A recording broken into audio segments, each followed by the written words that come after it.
Welcome back to another episode of the Brett Snodgrass podcast. I am Brett Snodgrass. I am super stoked to be with you guys today. Number one, before I get into the guest of today's podcast episode, I want you to go to YouTube and subscribe to the Brett Snodgrass channel. Leave a comment. I love responding to comments. It's amazing. So please leave a comment and I'm going to respond to it. Today, I have a great guest for you on the show. His name is Nani Chintala. And he is from India, which is pretty amazing. I love interviewing people from other parts of the world. I think it's fascinating, and I love different cultures, people that live differently than I do. And Nani definitely lives differently than I do because he is involved with an organization called Zoe Empowers. And their vision is to end extreme poverty all over the world. And right now, they're doing a very unique program for orphans in India and in Africa and in other parts of the world. And this program doesn't give the handouts like we see so many people give, right? Hey, you're hungry, let me give you some food.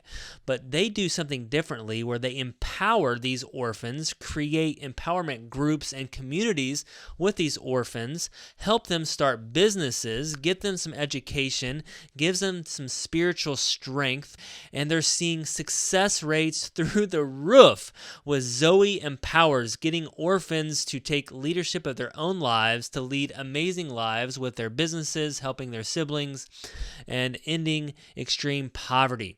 So, without further ado, I want to introduce you to the guest of today's podcast, Nani Chintala. What's going on, Nani? How are you doing? Yeah, good. I'm right now in the US for a little bit.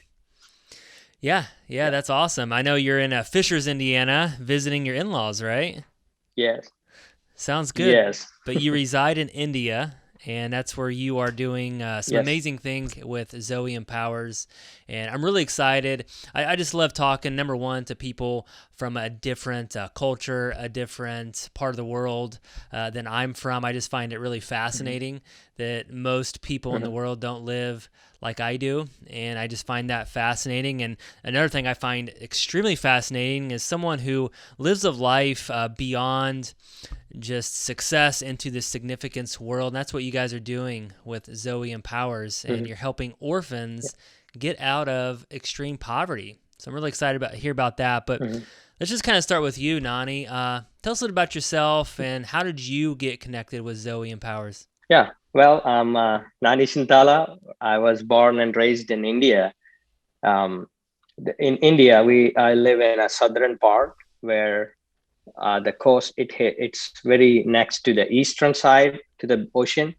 So I was raised in the slums, and I was living with a poverty, poor conditions, and my dad was a gangster in the slum areas, and he's doing drugs and alcohol. And then I was raised in this culture, and I used to, when my childhood, I used to look for the food, look for the opportunities.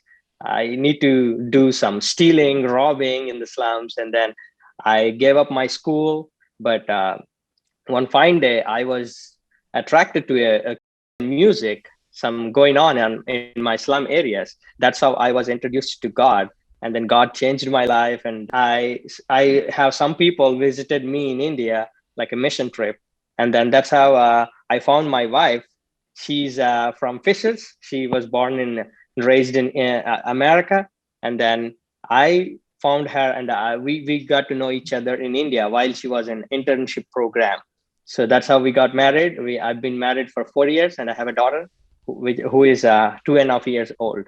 Wow. So I have some of my friends in Indiana. They really want to do a business kind of helping to India. So they're looking for many organizations, and they found Zoe Empowers, and they introduced me to Zoe Empowers. And I was really amazed what they were doing. And then I felt like this is the answer for my prayers, because I was raised in the slums, in the community, the poor conditions. And I always wanted to change my community. I always wanted to change the kids, how they're facing and challenging lives in my area. So that's how I found this organization. I was connected 3 years ago, and we started this program, and we're running amazingly. A lot of kids are being successful in this program. Wow. Wow. Well, that's an amazing story. Thank you so Yeah. much for sharing. And now you're from Yes. India, but now you're actually in Indiana, but you'll be traveling back to Yes. India here pretty soon. But Mm-hmm. but thank you so much, and I love you got connected with Zoe Empowers, and I talk a lot about business, about entrepreneurship. I'm very passionate about that, and especially about helping other people, not only in America but from all over the world, learn just the tools, right, to Yeah. to help support themselves and help get out Mm-hmm. of extreme poverty. That's what you guys are doing, and that's how you got connected with Zoe Empowers. And when I was on your website, I was reading over just some different things. The thing that really struck me at first was right away. You asked a question, can you imagine what it's like to be sleeping on a tree branch, never being able to choose your meals, no access to a doctor, unable to read this, being isolated from others, thinking God hates you, only eating 3 times a week, not a day, a week. So I want to just kind of start there, and that kind of just paints the picture of the children that you're working with. And I love because you actually have experience in this growing up in the slums yourself, right? You know what it's like to be hungry and not being able to eat. So can you describe just a little bit about what a child's life is like that you work with? Yeah, most of the kids that I meet them, like they lost their parents, or either their parents killed with an accident, or like suicide or depression with the kids. So our city called Vizag, and we have a train station, big train station, national train station. So many people, many kids, they will run from the northern India, south, west, they'll come to the train station. And we found these kids in the slums because the railway station is next to the slums. So they'll stay on the roads and the footpath or under a tree, and they've been just sitting there and waiting for someone to help them or give them food or shelter. So when I talk to most of the kids, they say like, I lost my parents, and some kids say that they didn't know who are their parents. So most of the slums, the grandmothers, grandfathers who lives in the slums with a one room. So sometimes these kids help the grandmother and grandfather so that they can have an access in the room, and then they could have some meal from the grandmother by helping them. They don't know, they're like strangers, but they wanted to help them to receive a food. So yeah, these kids, a lot of challenging in their life. They'll work hard, but they pay nothing because they didn't have identity. They didn't have people who cares for them. So they'll eat a less like a week, and then they'll challenging for the water, clean water for drinking, and then they didn't have even a bed. They'll just sleep on the floor or next to the railway track. When the train comes, they'll go by side, and then they'll sleep again. That's how they mostly squeeze. Like in urban areas, the slums and the streets are very small, so they sleep there and they live there. That's how they're facing so many challenges. Yeah, And definitely. Well, thank you so much for describing that. It just kind of gives us a picture of what the life is like before Zoe Empowers comes and works with one of these children. And obviously, whenever you say orphans or getting someone out of extreme poverty, I think everybody has a heart that perks up when saying, I want that, and I don't want anybody to live like that. I don't think anybody would say, "Oh, I'm rooting for that." They'd say, "Oh, I want to help." Right? I think everybody would say, "I want to help in some way." And most of the time, the intended response, this is also from your website, is to give money, to give food, to feed, and that does help, I guess, kind of, and for temporarily. And I know Zoe Empowers does something a little bit different, a little bit more involved. And I really like that because it's easy to give food or to give money, but what you guys do is a lot more difficult, number one, but it really is a lot more helpful.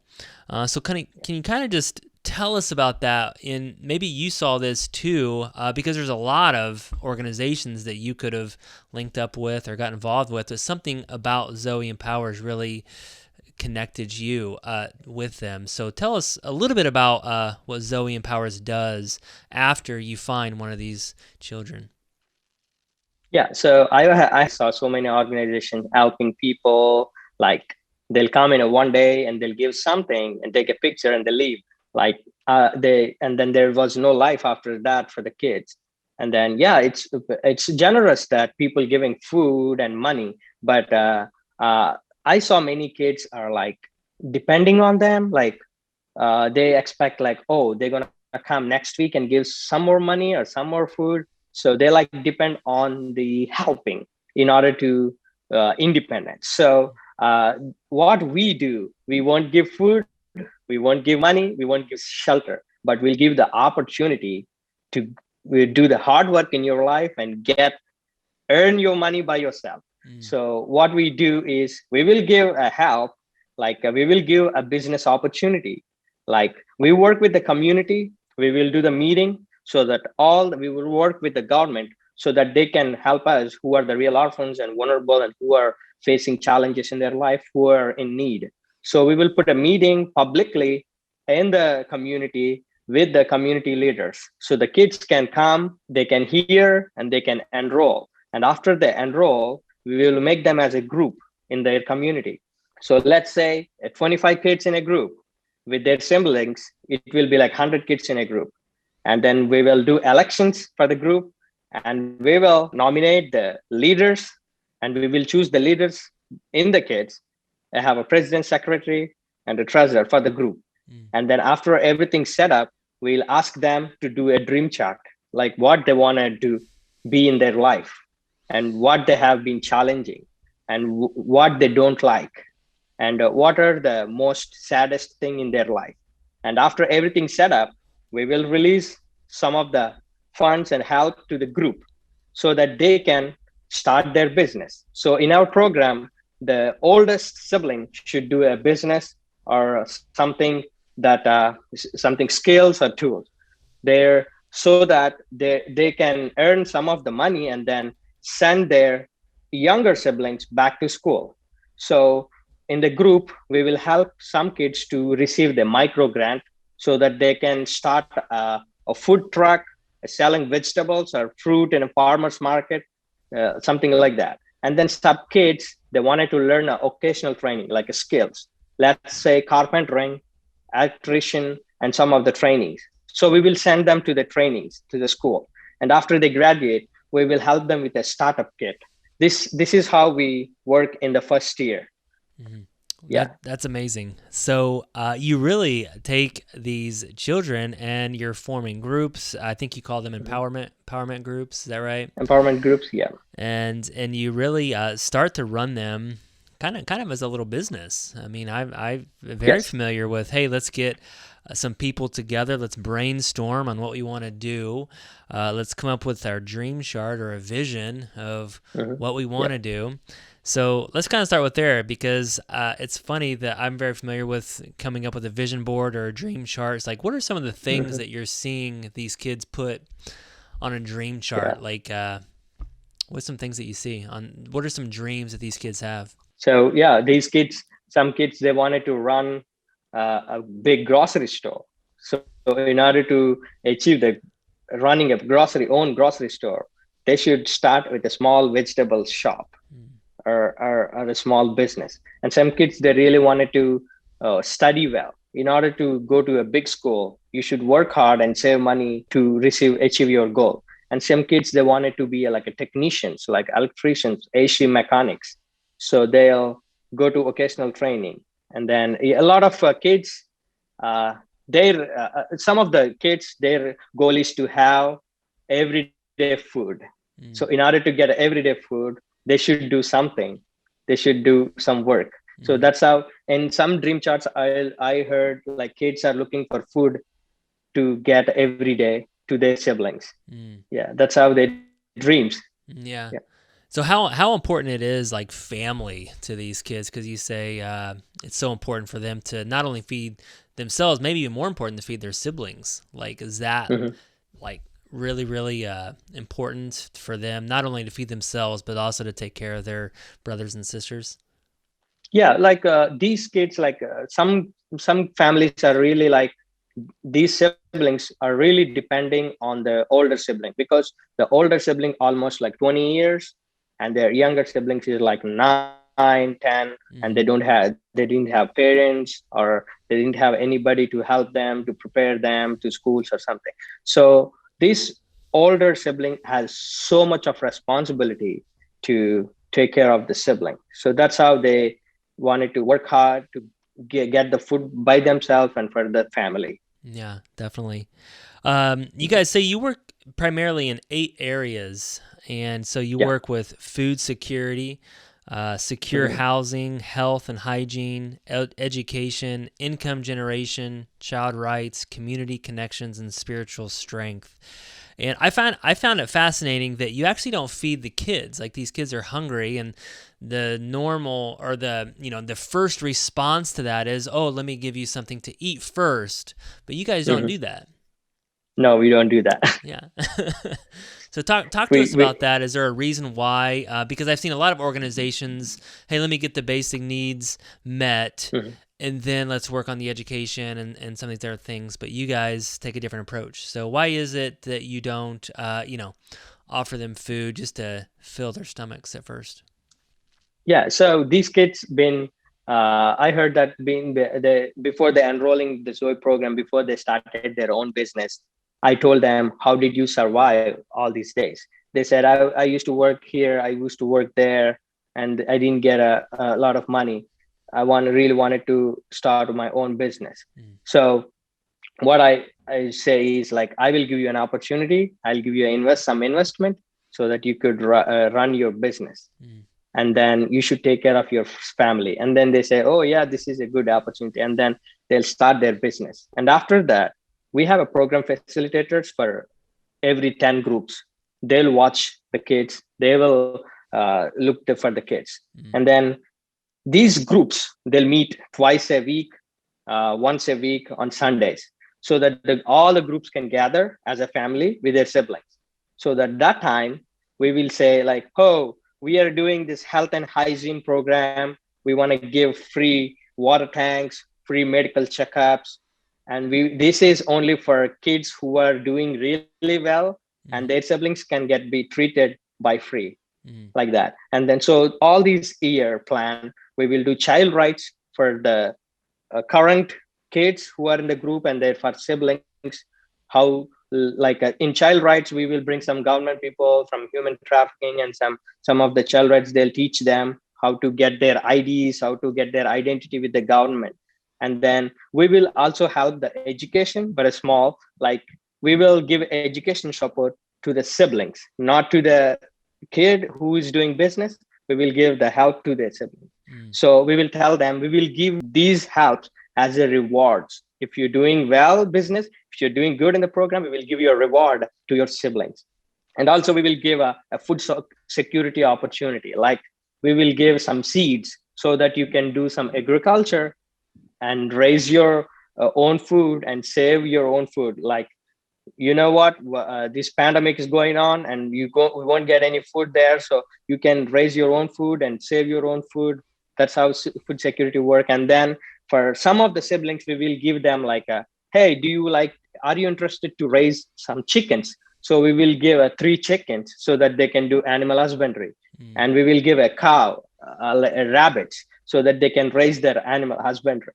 And mm. then also the most important is, we will do the meetings, like all the kids, once in 2 months they'll come, and we will do a business conference, kind of like that. Yeah, yeah, definitely. And I want to talk about that because it sounds like you guys are really huge on the community aspect of it. It Mhm. sounds like number one, there's a group formed, a community that these kids can be involved with, and they all kind of come together and a couple times a week, and then you have a monthly community big meeting. It sounds like a business Mhm. conference, and so like Mhm. Is that, you think that's like a lifeblood of these kids? Because again, going back to the beginning, a lot of these kids feel isolated. So you guys Yes. kind of take that, and if they can do this together, right? I mean, Mhm. the saying goes, we can do a lot more together than we can by ourselves, and that's where, the inspiration comes, the motivation. If he can do it, maybe I can do it. Is that kind of why you guys do the community? Yeah. Yeah, that's how, like, when they formed as a group, they already felt like, oh, we have a family, like we have responsibility, we have a leaders for our group. And then when we combined all the groups, they'll see a lot of kids, and they'll see a lot of young people who are like them, like they've been feel like, oh, I am the only one feeling this in my life, I am the only one facing challenges, but there are only a lot of kids like you. They'll show up there, and then they'll talk, they'll meet each other, and they talk what business you're doing and what I'm doing, like that. So they feel more comfortable, and they feel that, oh, someone is for us, for our family. Yeah. Yeah. No, I love that. I mean, that's exactly what we Mhm. do in business. So it sounds like you guys really take the business concepts and Mhm. you really incorporate that into Zoe Empowers, and it Yeah. really is helping, and kind of goes back to, instead of giving them a meal, you might give them a chicken, and now you can feed Yeah. them for many days rather than just today, right? Yeah. Um, no, I love that. So, and then the other things are, so we talked about some of the other areas. We talked about the feeding, the housing, health and hygiene, and then the income generation obviously is big. And I want to talk about just some of the success stories, I guess. So I don't know how long Zoe Empowers has been around. You mentioned before the show that you've been involved maybe 3+ years now, but the percentages that I was reading on your website were like remarkable, like the success Mhm. rates. Because a lot of Yeah. times someone might look at this like, oh, maybe 1 out of 100 people might, get through and be successful, but you guys are crushing it a lot more than that. So talk to us about what are some of the statistics that you've seen when someone enters into the program. So I think Zoe has been many years, like 10 plus years. So there are a lot of successful stories from Africa and then India. So it is still a new program in Vizag, but it's already almost 3 years. And then next year, I'm going to graduate some groups, and they'll be successful. So in these 3 years, I found some kids, they been successful in span of 6 months, and I saw some kids with their business, they've been successful in a year. So in the first year, so many kids been successful, but in the second year, a lot of kids successful. But because of this pandemic, many kids, they lost their business. But I want to tell you one of the success story of a boy. His name is Divakar, and he lost his mom when he was 7 years old. Like he was, his mom has HIV, so that she was died with HIV, and then her father uh, took care of him, and then suddenly his father died because he didn't know that he has HIV. So he has younger siblings, and then him by himself on the road, and then he's been working in a restaurant as a server, like cleaning the tables and cleaning the plates, dishes. And then he's all these three siblings, they dropped out of the school because they didn't have money. And then they found a grandmother who lives in the slums, and then they asked her to sleep in their home so that they can help her. So that they've been doing that. And then one of the day, Devakar found Zoe meeting is going on in his community. So he came to the meeting, and he was so excited about the opportunities that Zoe is giving, and he enrolled to the program, and he started his business in the first year with a food truck. And then he went to a business training through a chef as an assistant, and then he learned all the cooking style, and then he started a small food truck on the footpath, like a sidewalk on the road. He started his he received a grant, and then he started his food truck, and then he's been cooking and selling the food to all the carpenters and the workers who works in the community. So he sell the food to them. And then in 6 months after his business, he able to help by himself and his siblings, and he sent them to back to the school in span of 6 months. And then he was very successful with his business. And then after this COVID hit, the government did everything lockdown. And then so the cops told him, don't open your business on the road. Please shut your business. And then he was so depressed. He was so how can I run my family? How can I help my siblings? Where is my daily income, everyday income? So he was so oppressed. And then he got an idea that cops are working in a day. So he started a mobile, like on a motorbike. He started cooking his food from home and a tea and coffee. And then he started a motorbike business, and he sell the same food and coffee, tea to the cops who told him to shut his business. And then he went to them and he sell the coffee, tea, food to them. And that's how he survived during the pandemic. Wow. And he was one of the successful stories from one of the groups. Yeah. Wow. It sounds like he was super creative, and I love that. It's just because whenever we're all have these challenges, but if you can like sit down and think about it and get creative, and that's amazing. And I just love the story that he served the people that shut him down, the cops. So yeah. No, that's awesome. I love that story. And I'm sure there's lots of other successful stories, guys. So make sure you go to your website is zoeempowers.org. Is that correct? Mm-hmm. And check that out, and how you can also get involved. A couple of things also just want to point out that you mentioned like 3 years. That's kind of a pivotal thing with Zoe Empowers. Tell us about that. Like you talk about that 3-year mark. So you kind of have these sections: 1 year, 2 year, 3 years. So why like 3 years? And tell us about that. So when we recruit an empowerment group, we will tell them that we're not gonna help you forever. We're going to help you only 3 years. So use your opportunity, use your hard work, and get successful in 3 years. So when the groups created, all the kids will be recruited with the group, and they will put their own name to the group. So first year, they'll give a business grant or occasional training or a startup or tools so that they can start their business. And there are all this health and hygiene, all these 8 programs we will do throughout the year with the group. And then second year, when it comes, we will give them a micro loan. It's the funds directly go to their group, and their leaders will decide whoever need in group, whoever lost their business, so that they can receive a micro loan and then put that investment to their business so that they can grow business in the second year. And then they should pay back some of the interest to the group. That's how in the second year it's going on. And then the same programs will be conducted to the groups in the second year. And the third year, they will receive nothing, but they'll receive moral support. They'll receive support from the group and motivation and some of the support, like if they need anything like in the health or education for their siblings. And then they should run their business in the third year. And then in the third year, we will give them a graduation where they can graduate from the Zoe Empowers, and they'll receive a certificate, and then they should be sustainable after that.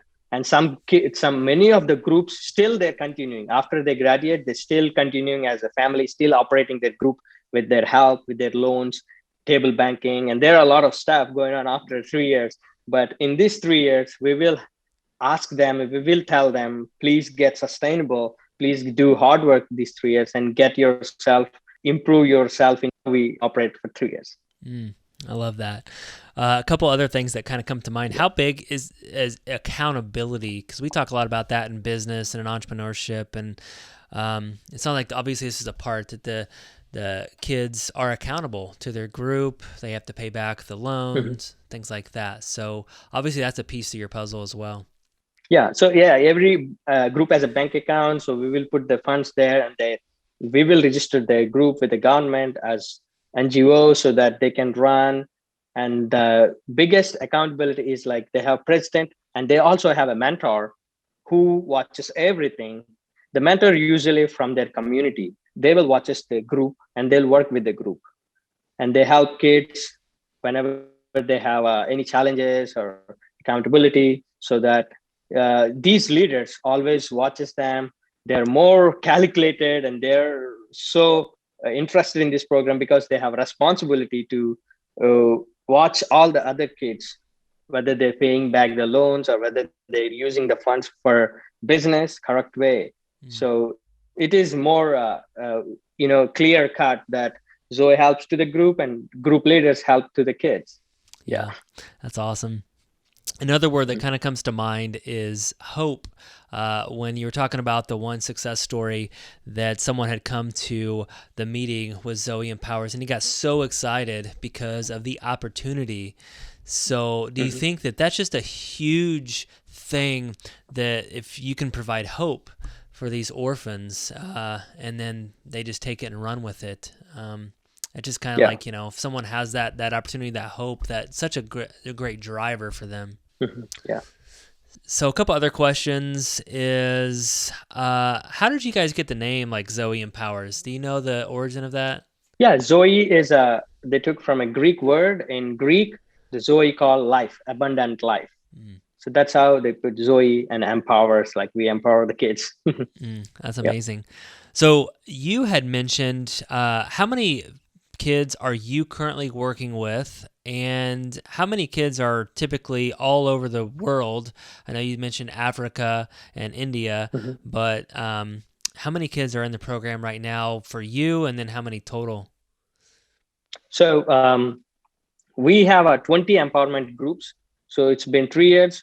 First year we have some groups of 6, 4, and this year we have 10. So, and next month we will be recruiting 10 more groups. So right now we have 20 empowerment groups, and many kids are working currently, and with their siblings. The total count we are working with is 1,300 orphans.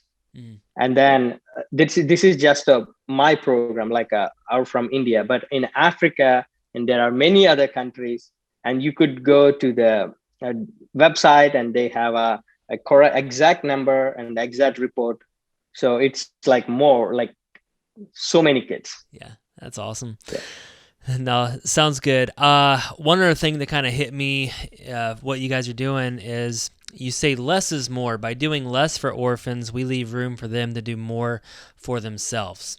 It's kind of what you guys really go with. So you don't want to do everything for them. You really empower them to take control of their own lives. So when we do this program, many kids and many families, they'll come and they look for help. Like, can you help for education? Can you give money for the food?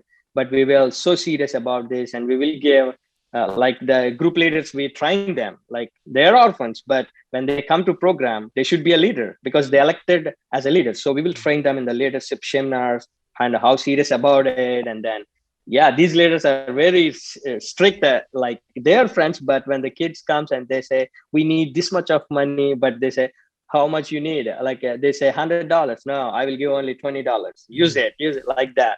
So we will train them. Yeah, I love that too, because you're training the leaders, and they're already know what it's like, right? To be exactly in that kid's shoes. They came in just like them, and now you've empowered them to lead their group. That's so cool. I love that. Yeah. So last thing before we go in the last section of the show is, obviously there's a lot of listeners out there that this all sounds amazing. Thank you so much for sharing. But if someone wants to get more involved with Zoe Empowers, like what's the best way to do that? Yeah, you always can partner with a group. So when you go to the website, you could contact. We have a staff in the US so that they can give you more information. But you can give and partner normally, or you can partner always with a group. Like many organizations, they'll say partner with a kid, but if it's Zoe, you can partner with a group so that the group, you can know the group name and all the kids' name and sibling names, and then what are they doing, how they're doing. So you can partner either with a group or partner with normally. No, that's cool. What's the vision of Zoe Empowers just as an organization? I mean, what's your guys' big goal? we big goal to see there's no poverty in the world. There are millions of orphans and vulnerable facing challenges. So we want to give their hope and opportunity so that we want them to get out of that. And everyone should be a successful in their life. So tell us about like how do, and spiritual strength is one of your 8 areas that you focus on. So how do you also focus on the spiritual strength of these kids? So this is like more in actually in my country. This is more a light thing because we have so much of kids from Hindu background, Muslim background, and they enroll to the program so that we won't tell them publicly. We won't give them like force them. So when they come to meetings, they themselves they're testifying that after we come to Zoe program, we received peace in our lives, love for lives. You may ask, there are millions of gods in India. How can you share about God's love? So we always tell them that, yeah, there are many gods you have, and they always should offer something to God. But for Jesus, you should not. You didn't give anything. You just give your heart, and out of God's love, you don't know people. You didn't know people who is helping you because of God's love from all around the world. They're helping you. So this is an opportunity from so that you can receive as his love, and then you can receive, you can ask him anything, he will bless you in your life. So that's how we do in indoors, like we will preach them. Yep. Yeah. That's so cool. That's awesome. Well, thank you so much for sharing, Nani. I really, really appreciate it. Guys, go to zoeempowers.org, check out their website. Please get involved. I mean, this is an amazing, really strong organization and really doing some cool things that's just different, right? We're just not giving handouts, but we're actually starting businesses and really getting orphans out of extreme poverty and giving them leadership and ownership of their life. And I have one section of the show, Nani. I like to do something a little bit cool at the end, but for this one, I put this as called 3 minutes with Nani.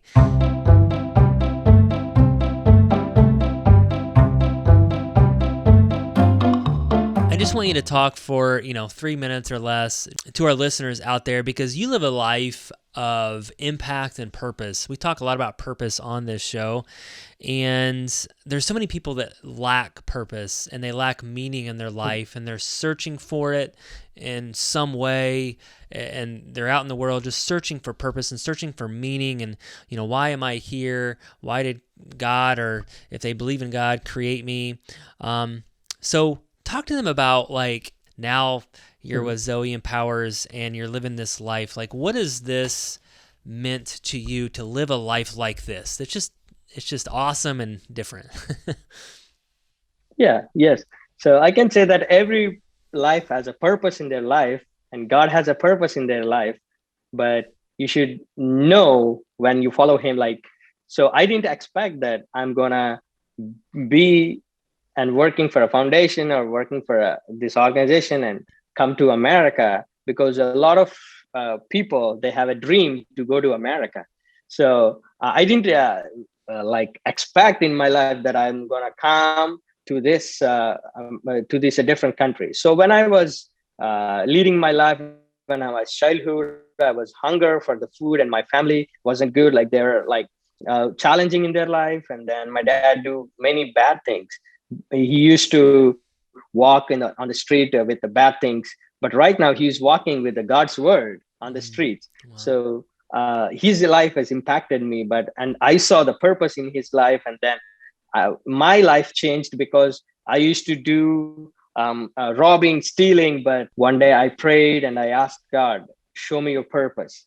And then I wanted to wanted to be an army officer, but God changed that. And then it was fun, like working for army or working for God's army. That's a thing. So I've been working and leading many young people, and I found purpose, and then I helped them to find the purpose in their life. So many people out there listening now, you may think like you're doing a normal job or you're doing a normal life, but you have a purpose, and God is wanting to give you a good life. so that you can pray and ask God what's the purpose and the meaning for your life, because everybody has a unique desires, unique goals. So with God, everything will be possible. You can find your purpose when you are 50s or 30s. So when you with God, everything will be possible. That's how I can give you a purpose, and how that's how I can share my life with you all. Yes, yes. Amen. Amen. Amen. And life is so good, I think, when you can serve and serve other people. I see so many times people as just anybody, right? We're all about just ourself and our own happiness, and I think that happiness is just a fleeting feeling, and I think God, He calls us to obviously serve, and it's very biblical to what you're doing, serving, and He talks specifically to serve widows and orphans, and it's exactly what you guys are doing. So I appreciate everything, Nani. Wish you guys so much success with Zoe Empowers, and I too have the vision to end extreme poverty, and I think that if we can all join together in our group, right? A one under God, and we can all join together. I think that can happen, right? So awesome. Yes.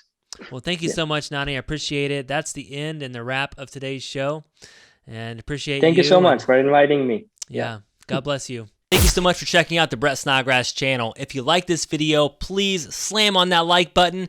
And if you really like it, then subscribe to our channel here. And remember to leave us a comment below, and I'm going to try my hardest to reply to all the comments. Thank you guys so much. This is why I do what I do. Every single week, I come out with content that focuses on success, freedom, and living out your purpose. Thank you guys so much. See you next time.